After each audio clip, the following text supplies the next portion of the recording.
Alô, você amiga, você amigo do programa Hora da Prosa. Estamos aqui recebendo mais um convidado, que aliás é o primeiro convidado do Hora da Prosa que volta aqui para relembrar aquilo que contou na sua primeira participação, quando era candidato a vereador na cidade de Santo André. Volta hoje como vereador na cidade de Santo André, já em início de mandato e com muitas atividades para comentar. Então, com vocês, Tiago Nogueira. Ô, Jerônimo, obrigado aí pelo espaço, por esse retorno aqui na Hora da Prosa. É um prazer enorme poder bater papo e a gente conversar um pouquinho sobre o nosso mandato, a conjuntura política e as nossas perspectivas. Muito feliz de estar aqui de volta. Tiago, você conseguiu, nessa última campanha eleitoral, realizar um feito que pouca gente consegue, que foi ficar 8 anos fora da Câmara Municipal e retornar numa eleição, numa conjuntura extremamente difícil, principalmente pela sigla partidária que você representa, e aliás representa muito bem. Eu gostaria que você comentasse como é que foi a sua eleição, qual é a sua avaliação da sua votação e da sua volta para a Câmara Municipal. Primeiro, muito feliz com 3.159 votos, né? Andreenses que apostaram e confiaram no nosso retorno à Câmara. Uma eleição difícil porque o PT vive um momento difícil na cidade, né? Eu, 8 anos, mas os últimos 4 anos, quando eu estava no mandato, eu me afastei para ser secretário. Então, é praticamente 12 anos afastado da Câmara Municipal de Santo André. Então, é um trabalho difícil, porque você perde contato com as bases, você tem um grupo político que você acaba, cada um seguindo um caminho. Então, foram poucas pessoas. No ABC são 2 que voltaram na mesma condição que eu tive. No Brasil, poucos, né? Porque é meio quase que natural uma reeleição. Quando alguém resolve parar, e no meu caso foi isso, eu não quis ser candidato, né? Apoiei um outro colega do PT naquela ocasião. Quando você quer voltar é muito difícil. Então, mas assim, acho que sou muito feliz pela coordenação que teve em torno do nosso grupo, pelas pessoas que confiaram, e estou muito animado com essa retomada. Muito bem. Tiago, você já retoma a atuação na Câmara Municipal como líder da bancada. E tem se posicionado nos debates na Câmara Municipal, tem se destacado já como uma referência da esquerda na cidade de Santo André e como oposição mesmo ao governo do prefeito Gilvan. Como é que está a correlação de forças dentro da Câmara Municipal hoje? Pois fico feliz também pela confiança dos meus colegas de bancada, o Wagner Lima e o Clóvis Girardi, que me atribuíram a missão de liderar a bancada nesse período, né? Fizemos um grande movimento na Câmara, o Wagner está na mesa, o Clóvis está numa comissão muito importante, que é desenvolvimento urbano da casa. E assim, hoje o prefeito Gilvan tem uma maioria confortável, tem 20 vereadores dos 27 automaticamente do lado dele, né? Então, qual o nosso papel? O nosso papel, eu acho que a população que votou na gente é a fiscalização. O vereador não está lá para dizer amém ao prefeito. A população espera que você cobre mais saúde, mais investimento, qualidade na saúde, melhoria no transporte. O transporte público, aliás, Santo André está péssimo. Então, políticas habitacionais, investimento em segurança. Outro drama da nossa cidade é essa onda de assaltos, furtos, que dominou. Agora não é mais um canto da cidade, é a cidade inteira, não tem mais hora, né? Então, a população espera que os vereadores cobrem uma atuação firme do prefeito, né? Então, acho que eu estou no nosso papel, nós estamos cumprindo esse papel. A resposta de quem tem nos acompanhado tem sido boa, as pessoas têm me parado, falado, pô, Tiago, mandado mensagem, parabéns, é isso mesmo que nós precisamos, estou com você. Então eu fico feliz porque nós chegamos numa retomada e quando você volta, eu fiquei... A eleição foi em outubro, Jerônimo, até a posse em janeiro, eu fiquei meio refletindo, né? O que eu vou fazer, como é que vai ser, né? Às vezes um pouco preocupado, porque nós chegamos até aqui 6 vereadores, 7 vereadores do PT em 21, né? Agora a Câmara está maior, nós temos 3.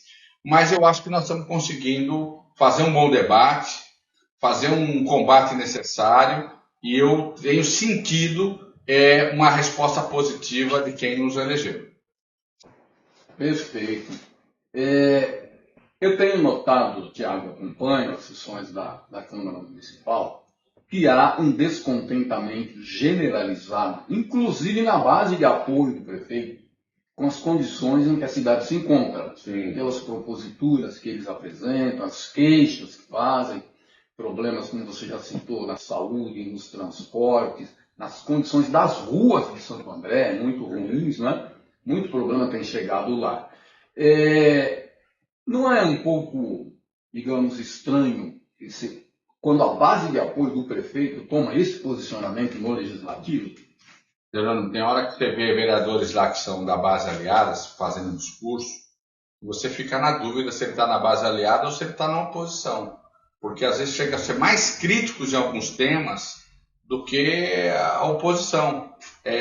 Vai falar da segurança, critica tal.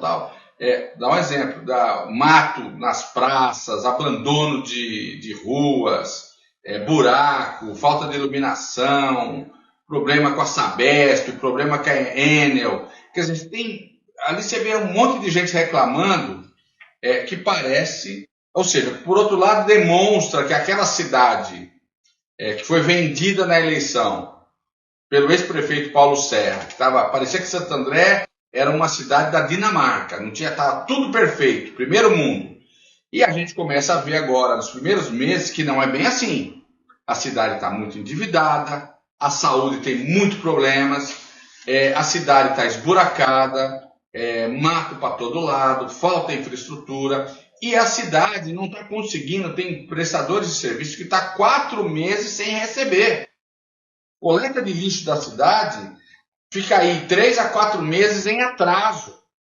Só que nós, cidadãos, que pagamos na conta de água, vem a taxa de lixo. Todo mês vem taxa de lixo. A cidade arrecada mais ou menos 16 milhões por mês para pagar esse serviço. E já tem 4 meses que a empresa prestadora está em atraso, né? Então o serviço começa a ficar precário. Você entendeu? O serviço começa a ficar precário. A mesma coisa com o mato. Por que tem tanto mato? Porque, com certeza, a empresa que faz o corte de mato, a poda de árvore, também deve estar em atraso. E por isso ela também põe menos equipe para trabalhar, tendo menos equipe, o mato vai tomando conta. Então, aquele faz de conta que foi vendido, que Santo André estava maravilhoso, que Santo André está caindo por terra. Não é bem assim. A cidade tem muitos problemas sociais, muita desigualdade e muito endividada. Vocês se lembram que no programa, quando eu vim aqui, eu falei que o maior desafio de Santo André era o combate à desigualdade, que existiam 2 de Santo Andrés.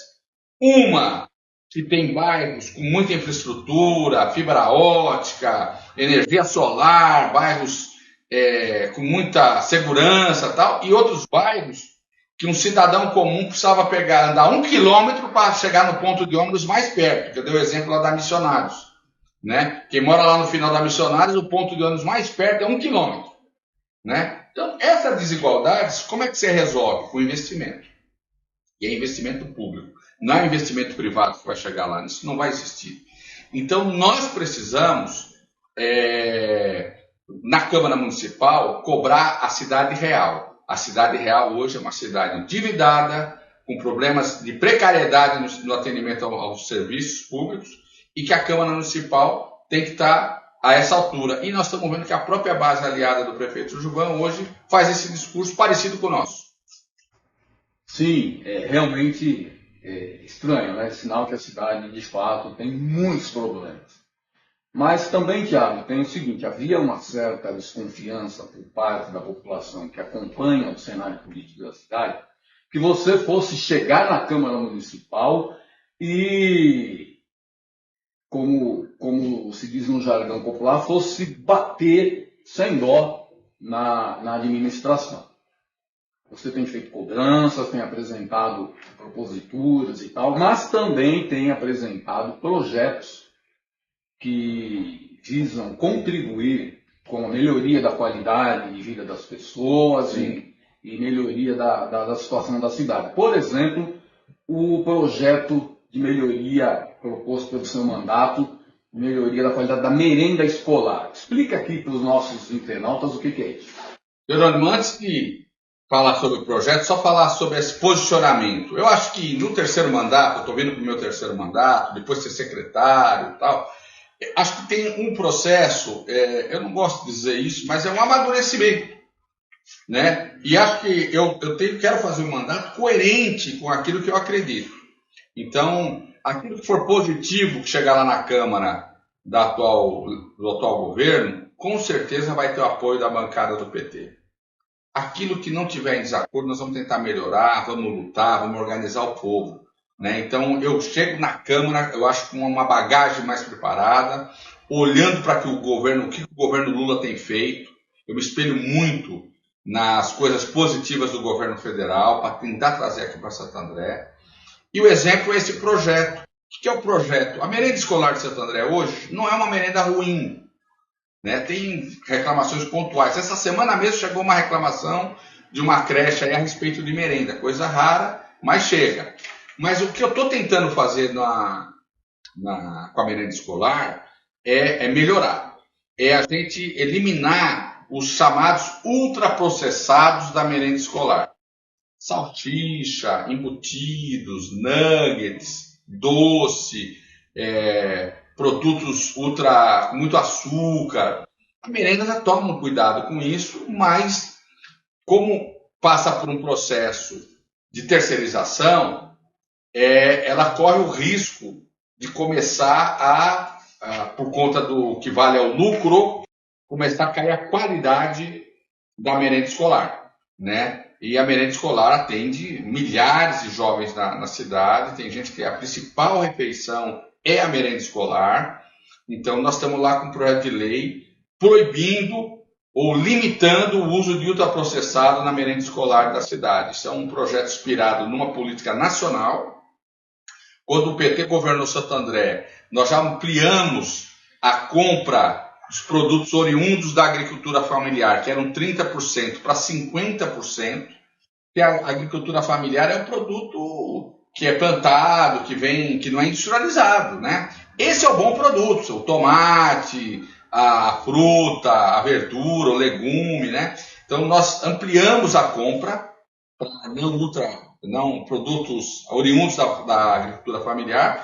E acho que a merenda escolar merece uma atenção permanente. Não é que você melhora agora e você acha que ela vai estar sempre boa. Você tem que ter uma atenção permanente, né? Então, o nosso projeto de lei busca esse aprimoramento da merenda escolar. Ok. Tem também um projeto Outubrinho Rosa. Conta aqui o que é esse projeto. Então, o Outubro Rosa é uma campanha que já ganhou, todo mundo sabe. Você sai aqui na rua, perguntar aí para qualquer mulher, para qualquer homem, qualquer cidadão vai saber o que é Outubro Rosa. Ele sabe. É uma campanha de combate ao câncer de mama. Começou muito com essa inspiração do câncer de mama, ainda continua assim. Mas aí começou a se ampliar para outras doenças do universo feminino, né? E exigir conscientização e tal. Eu, também alinhado com uma política nacional, eu entendo que o Outubro Rosa, que o universo feminino, você tem várias etapas, várias fases na vida da mulher. Você tem a infância, a adolescência, a vida adulta e a chamada terceira idade, né? Então aí você tem aspectos de saúde diferentes. O que serve para uma menina, para uma mulher, às vezes é diferente de uma senhora, né? Que vai ter problemas de outra natureza. Então, o Outubro Rosa procura atender a saúde da mulher de forma complexa, né? E na sua totalidade. eu estou fazendo um destaque, por isso eu chamando Outubrinho Rosa, que é uma atenção às meninas de até 15 anos. Por quê? Para incentivar a vacinação do HPV, né, que é a proteção ao câncer, que vai gerar o câncer no colo do útero, que é um dos mais acometidos das mulheres ao longo da sua vida, e para também fazer palestras, para tentar prevenir a gravidez na adolescência, para problemas do ciclo menstrual, hormonal, uma série de coisas que atingem as meninas, né? Eu sou pai de uma menina, a Ana Clara tem hoje uma moça, né, 22 anos, mas desde os 13 anos se vacina na escola, né, para prevenir o HPV, né? Foi a primeira vacinação do HPV. Então, o Outubrinho Rosa visa, dentro do Outubro Rosa, ampliar essa campanha para o público meninas, né? Pegar as meninas para melhorar essa condição de saúde, de conscientização, que a saúde tem que começar desde a primeira infância. Perfeito, muito interessante, por sinal, esse projeto.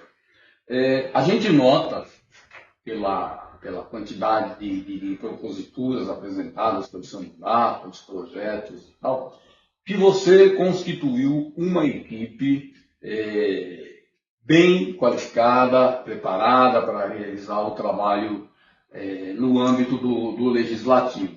Agora, o seu trabalho não se resume à sua atuação parlamentar. Você tem uma atuação política já há muito tempo na cidade e você citou no começo da nossa conversa as dificuldades que o Partido dos Trabalhadores vem enfrentando, não só em Santo André, mas em todo o país.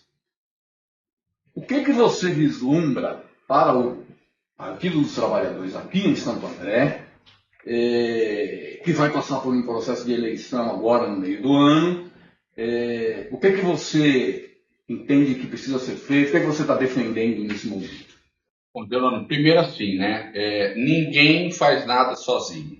Ninguém, um mandato, um prefeito, um presidente, ninguém, se não tiver equipe, se não tiver o que eu falo, um time, né? Um time bom, não vai ter sucesso. Então eu estou muito satisfeito hoje com a equipe que nós montamos. Evidente, o mandato de vereador, você não é ilimitado, você tem que fazer escolhas, mas eu acho que eu fiz as melhores escolhas para estar em torno do nosso mandato e estou muito satisfeito.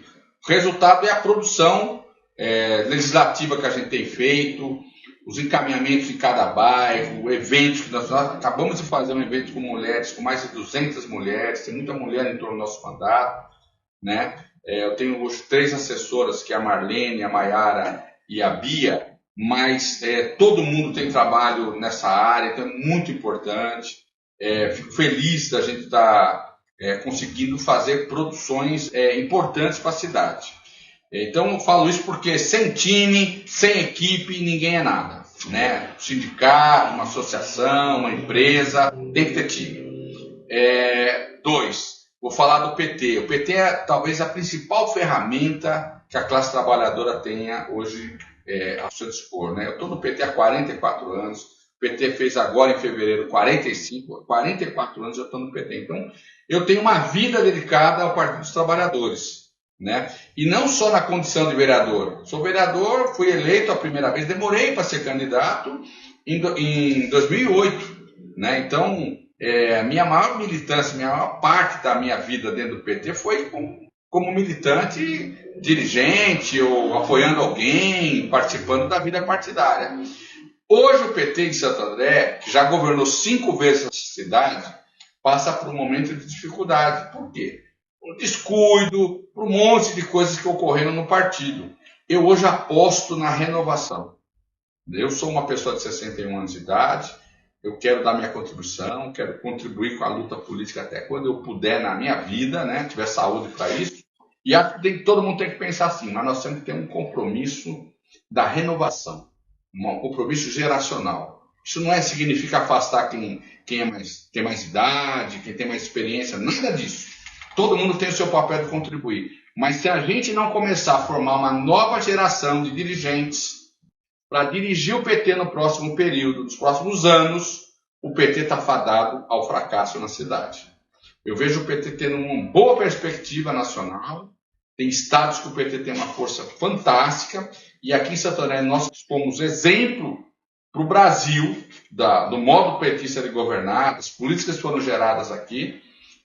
Hoje passamos por um momento muito difícil. Então, eu estou defendendo agora no PED um companheiro para ser o novo futuro presidente, que é o Eric Silva, um jovem de 32 anos, extremamente preparado, extremamente capacitado para o desafio que o PT precisa agora, que é o PT voltar a dialogar com a periferia, que é o PT voltar a organizar movimentos sociais, que é o PT voltar a envolver os seus filiados, que é o PT trazer a juventude para dentro do PT, né? Então, nós que estamos mais tempo no PT, vamos estar lá dando respaldo, vamos estar lá ajudando, né? Construindo uma unidade do PT, para o PT fazer grandes desafios, grandes coisas. Acho que o maior desafio nosso no próximo período é ter uma direção à altura do PT aqui em Santo André, né? O PT que já produziu tanta coisa na cidade. Quando eu começo a pensar as coisas que o PT fez na cidade, a gente fica aqui horas falando, né? De obras, de projetos, de coisas importantes. Mas nós precisamos retomar. Nós não podemos viver só do passado, nós temos que olhar para frente. E olhar para frente hoje é ter um companheiro como o Eric Silva e outros companheiros e companheiras à frente do partido aqui na cidade. Perfeito. O Eric Silva esteve aqui, fiz uma entrevista com ele, e ele tratou muito dessa questão da renovação do diretório do partido, da necessidade de formação de novos quadros. Eu acho que você tem toda a razão, o Eric está muito antenado com essa coisa da situação do diretório do partido na cidade. Agora, o seu grupo político é apontado hoje dentro do PT como um dos maiores. Você acha que a correlação de forças dentro do partido está tranquila para essa disputa eleitoral que vem aí? Como é que está isso? Jerônimo, eu diria o seguinte: nós trabalhamos muito no PT, estamos trabalhando já há algum tempo. Eu não quero dirigir o PT sozinho, nosso grupo quer ter uma unidade. Nós entendemos que tem gente fora do nosso time que igualmente é petista, que trabalha, que quer o bem do partido, que quer construir.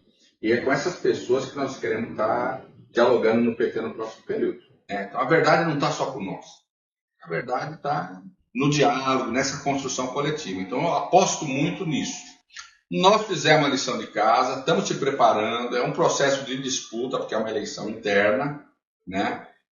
E vamos, dia 6 de julho, para a urna aqui, da nação petista, levar o nome do companheiro Eric, da nossa chapa nacional, tem um companheiro como Edinho Silva para presidente nacional do PT, tem o Kiko que deve continuar aqui na presidência estadual. Então eu estou muito alinhado com essa política, né? E reconheço gente boa em várias outras correntes do PT.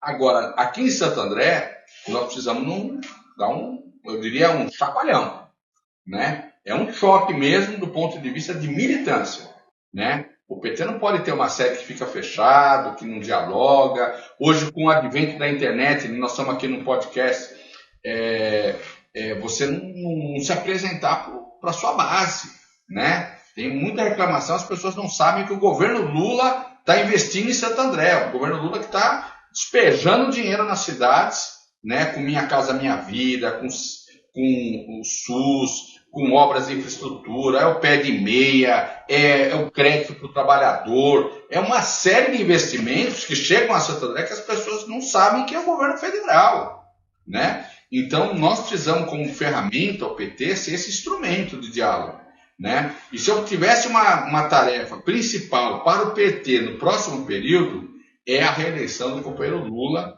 e de uma forte bancada de deputados estaduais, federais e senadores. Acho que esse é o grande desafio nosso. Reeleger o Lula, para a gente dar continuidade a essa mudança, que depois de 2 anos de Temer e 4 anos de Bolsonaro, o Brasil foi quase as políticas sociais destruídas. Trabalhista, previdenciária e as políticas sociais. Lula está retomando. Quero lembrar que quem está nos assistindo, Lula está há 2 anos de volta. Tem muita coisa que pagou dívida aí para trás, um monte de problema que está pondo a casa em ordem. E eu tenho certeza que nós vamos para o ano que vem, com a missão aqui em Santo André, com a condução do Eric, um diretório forte, de dialogar com todos os companheiros e companheiras, de ser vitoriosos de Santo André na reeleição do Lula. Muito bem. Nós estamos nos aproximando já do final. Meia hora para uma conversa como essa é pouco tempo, né? Mas, Tiago, vamos pensar o seguinte. Você já falou da necessidade de trabalhar pela reeleição do presidente Lula. Agora, aqui em Santo André nós estamos já vai para 8 anos que não tem um deputado estadual, não tem deputado federal há mais tempo até, né? Então, assim, você tem planos para essa disputa que vem aí ou ainda precisa construir as condições? Jerônimo, a cidade sempre teve deputados do PT, né? Falando do PT, e tem uma importância, né? Nós estamos há algum tempo até sem candidato.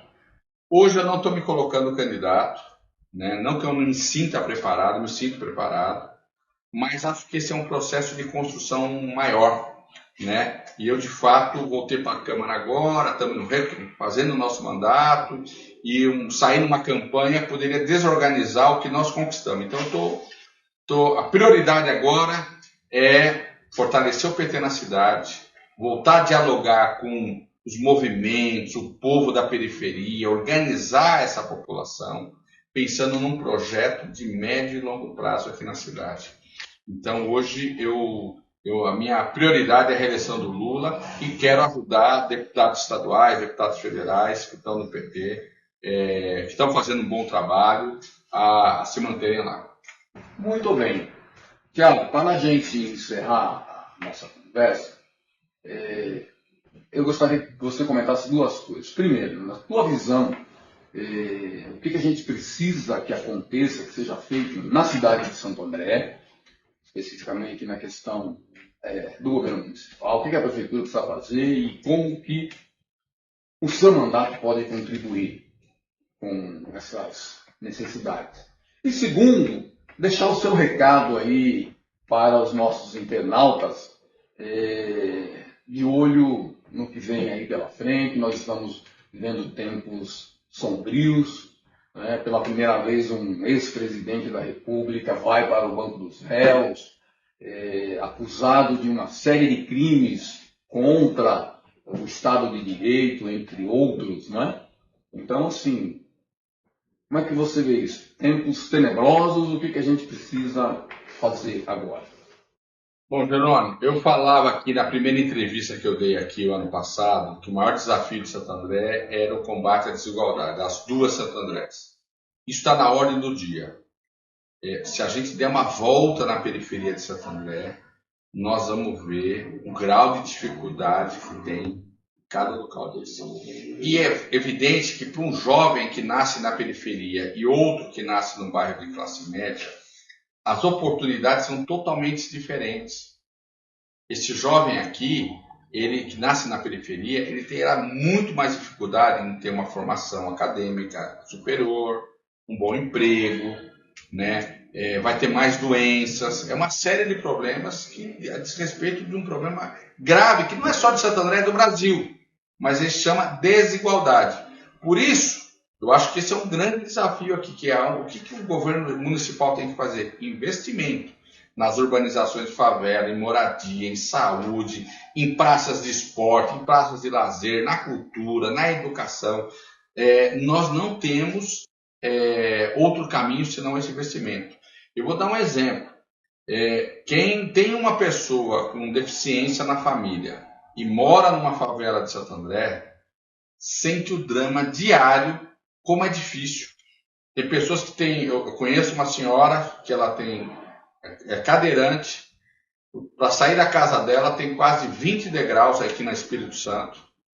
Ela fica presa dentro de casa, porque a família não consegue, pesada, tirar. Por quê? Mora num lugar que... Aí você pode ter um deficiente que mora num prédio que tem elevador, que tem cuidadora, que sai todo dia para passear, pegar sol. Tem uma qualidade de vida muito diferente. Essa senhora lá do Espírito Santo está presa, está confinada, quase não vê o sol, né? Então, assim, estou dando um exemplo da desigualdade, né? Que a desigualdade ela tem um corte, né? Tem um corte grande na cidade e dos bairros que estão aí, né? Eu acho que o Lula sabe disso, trabalha muito isso. Tanto é que o Lula vai isentar agora os trabalhadores até R$ 5.000 do imposto de renda, tinha mais dinheiro na mão do trabalhador para o trabalhador consumir, vai gerar mais emprego, vai ter um impacto na economia enorme. O Lula isentou os produtos da cesta básica do imposto de renda, que é para o povão. Então, eu diria que esse é o grande desafio nosso, continua na ordem do dia o combate à desigualdade na cidade. E nós, como vereadores lá na Câmara, vamos estar lá o tempo todo cobrando isso, exigindo do prefeito esses investimentos. Muito bom, Thiago. Nosso programa está chegando ao final.